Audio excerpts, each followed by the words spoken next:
Hi guys, and welcome back to my channel. In today's video I am going to show you guys how I make my budget stickers for my Erin Condren Monthly Deluxe planner. I do have a larger version, so my measurements are probably going to be a little different if you use like a different type of planner or you use the smaller life planner version of Erin Condren's products. So before you even get started, even hop on Photoshop or Illustrator or whatever you use, the first thing you'll need to do is get the measurements that you need for your planner. And I'll insert a clip of exactly what I mean.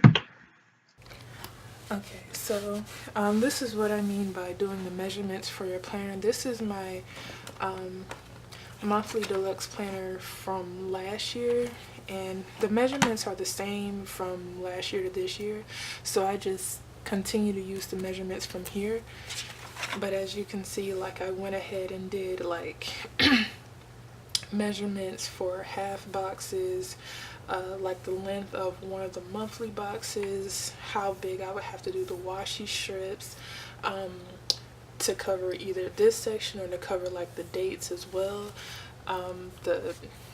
The sidebar, I also did like the width of the boxes, the width of just this section plus the height, and the width of just this section. I did it for the washi strips, for pretty much the whole thing.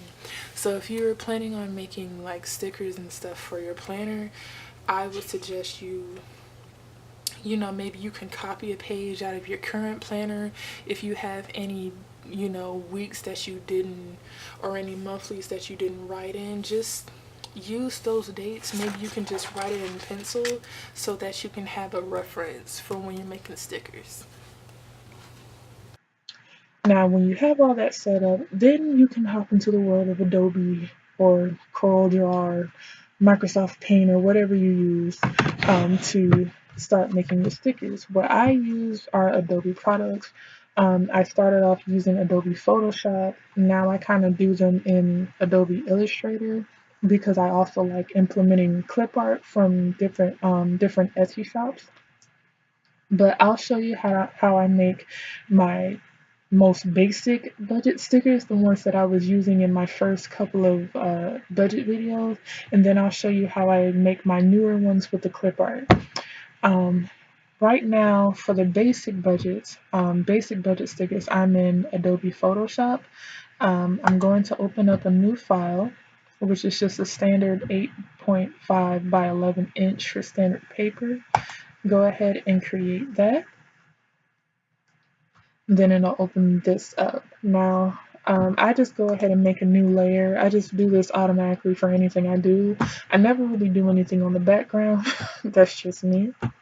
But basically, in your first layer, what you're going to do is come down here to this little rectangle tool right here.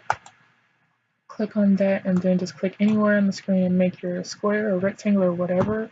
It doesn't matter if you get the size right here, because it should open up this properties menu and allow you to resize it from here. You'll basically just use the width and the height to get your measurements right, and you'll see that it's done in pixels. You don't have to know the size of it in pixels. If you know the inches, just go ahead and put the inches in. I'll just do 2 inches by 0.5 inches, which I believe I'm doing this off the top of my head. I haven't looked off the planner yet, but I think that's normal what I do for my quarter box stickers. Half box would be, I believe it would be 1 inch in height, and then I think that's really all I do. But from there on, you can use this swatch right here. You can click on that, and here is where you'll be able to change like the color of your box and everything. So I kind of like this blue, so I'm gonna stick with this blue. And this next box right here, this is for the stroke. So if you wanted to add like a little stroke or outline around your box, like if you wanted to add a little stroke or something around it, you can use that. Personally, I don't like using strokes for any of my boxes, so I take those out. And then in this area, this is where you'll be able to create the rounding of the actual rectangle.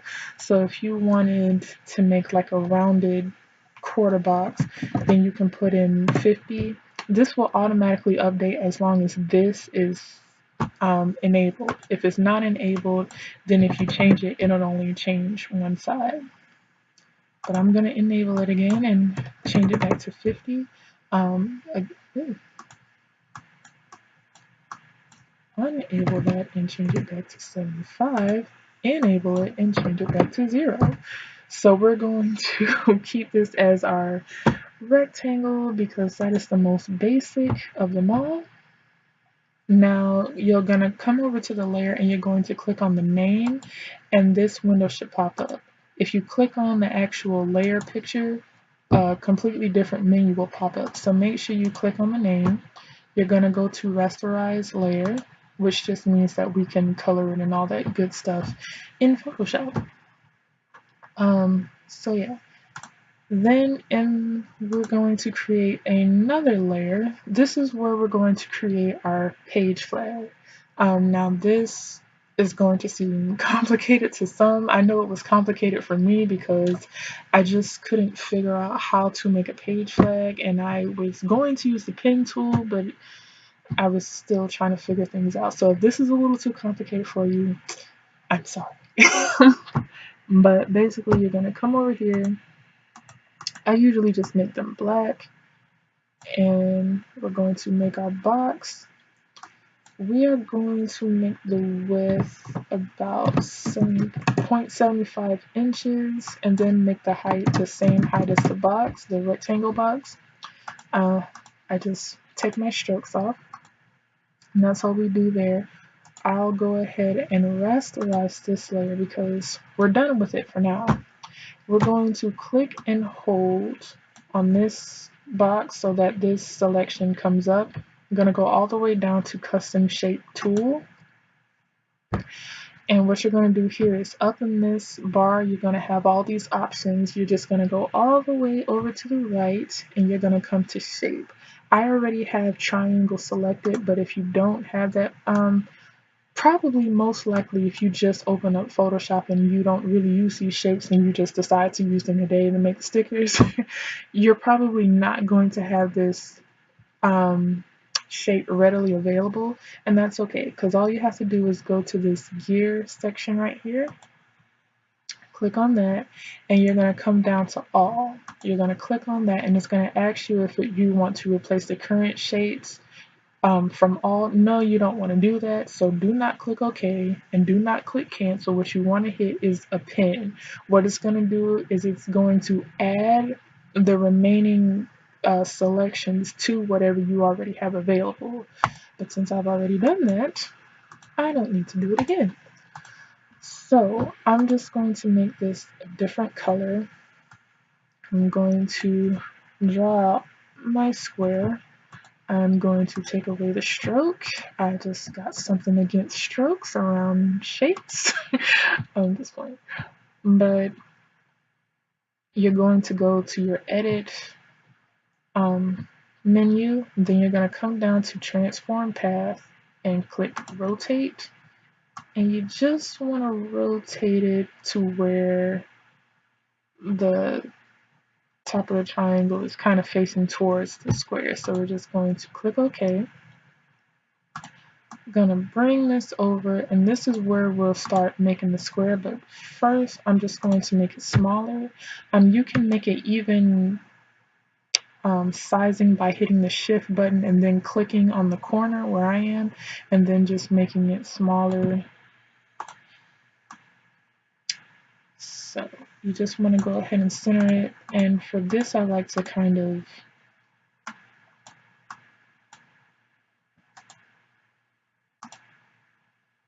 zoom in just a little bit, and you want to kind of center it to where the corners, you know, make that pointed tip.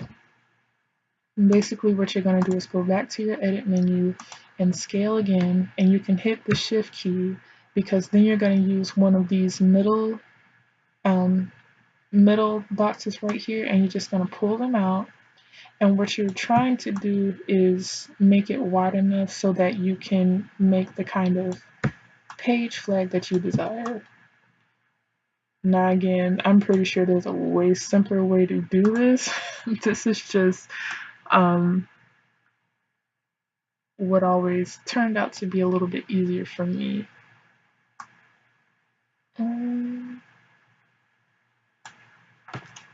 Okay, then after that, I'll go ahead and rasterize this layer as well, because then I'm going to get my eyedropper tool, fill it in with the background, and then I'm going to go to my fill bucket and just fill in the rectangle. Bam, we have our page flag. And all you want to do is click this little icon right here, which should be the magic wand tool. Click on that.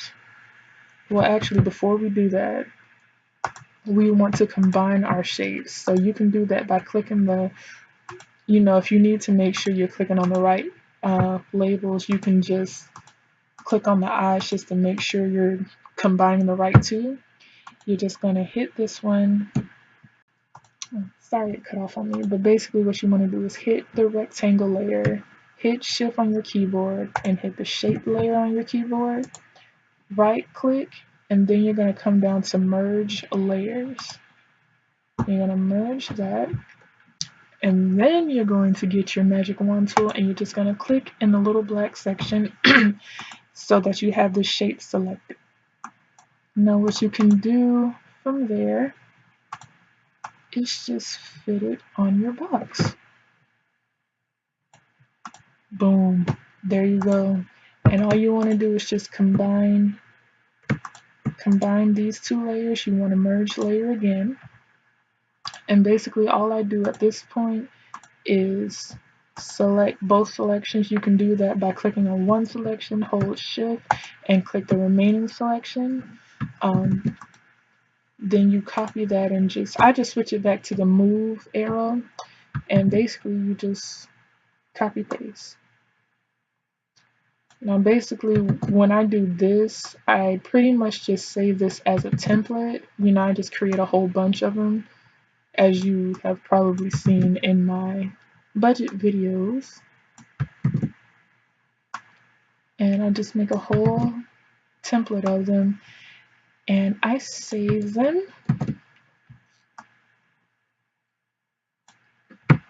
So if I want to, before I do that, hit the first layer and then scroll all the way up, hit shift on your keyboard and select the last layer, and then it should copy all the layers in between and merge layers. And there you go, it's ready. So say I wanted to go ahead and make some payday stickers. All I do is just fill in that side, figure out what I want to. Actually, I wish that was a little bit lighter.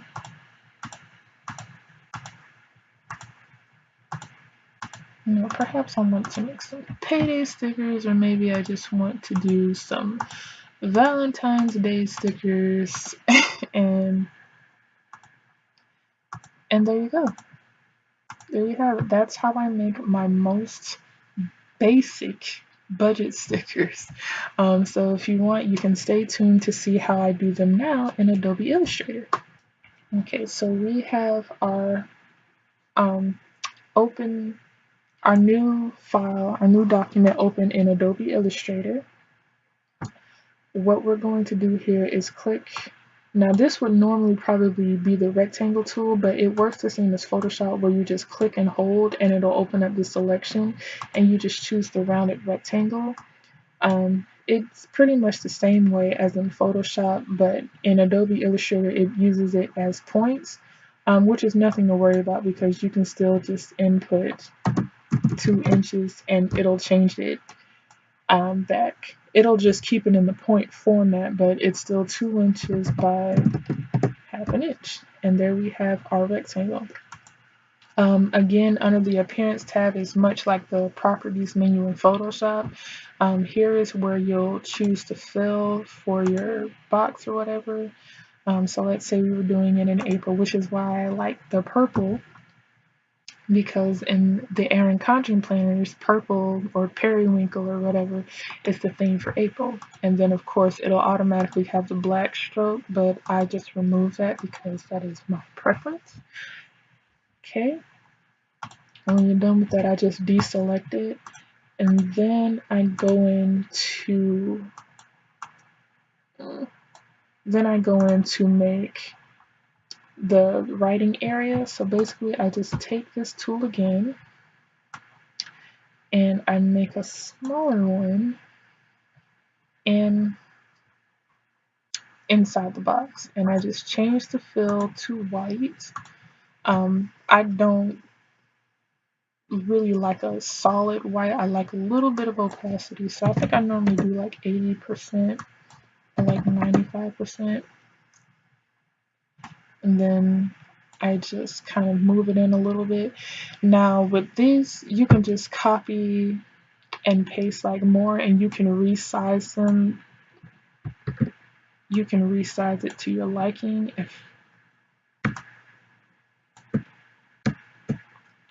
If you can't do it here, which is the problem that I had a lot, you can do it here just by changing the height.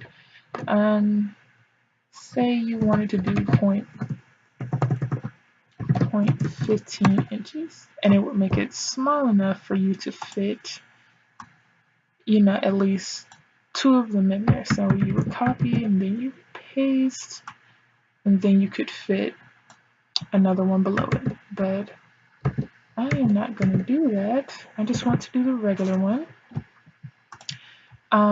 Basically, that is how I make the rounded rectangles for my, newer type budget stickers. Now, to add the clip art, I have them like in a section, but I go ahead and open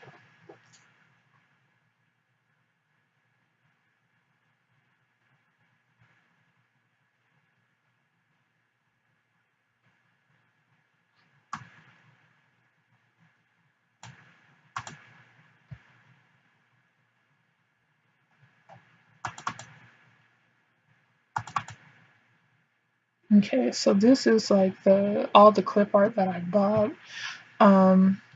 So let's say I wanted to do like some birthday stickers. Now all this clip art that you see, like look at it, it's so pretty. This is from DigitalArtsi shop. I just think her stuff is so cute. So cute. Let's say I wanted to do, I love this one. Let's say I wanted to do party stickers. So it would open that up in a new file. So I'm just going to give that a moment to load because, of course, my laptop is kind of slow. Now, here's what I mean. Here's the difference between using Illustrator and using Photoshop, in my opinion. I don't know if you can do transparent backgrounds in Photoshop. I haven't figured it out. I'm still kind of a noob. I consider myself a noob anyway. But in Adobe Illustrator, all you would have to do is just go to View, and you'll come down to Show Transparency Grid. Bam. It's as simple as that. And literally all you have to do is copy it and paste it into your project. You'll go, where was I going? You'll just resize it by hitting the shift arrow and then dragging it in to make it even size. And oh my gosh, it's so cute. Then if you wanted to edit it a little bit, or maybe you wanted to twist it some kind of way, you can do that. And then that's basically it. It's just really simple. And like I said, in Adobe Illustrator, all you have to do is really select all the things. At least that's what I do. I'm pretty sure you can do the properties tab, the layers tab, and just combine all of it and select it all at once. But I like to leave these kind of in their own section because sometimes I like to go in and change everything, especially the clip art. But you just copy that and then you paste it. and paste and paste.